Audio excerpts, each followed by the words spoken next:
స్త్రీ రుణం గురించి సవివరంగా తెలుసుకుందాము. భార్య, పరస్త్రీ వీరిద్దరి విషయంలో ప్రియురాలు, ఉంపుడుగత్తె విషయంలో కూడా చేసే దుర్మార్గమే స్త్రీ రుణంగా పీడిస్తుంది.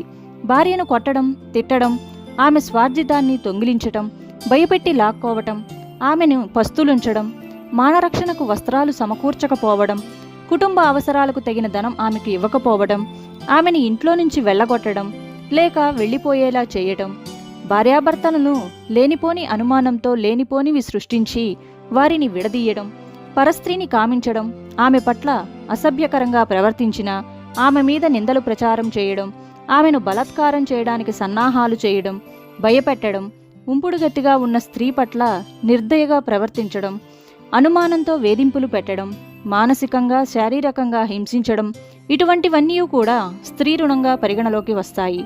ఈ రుణం వలన ఆ వ్యక్తికి భార్యతో సఖ్యత అనేదే ఉండదు. అలాంటి వారికి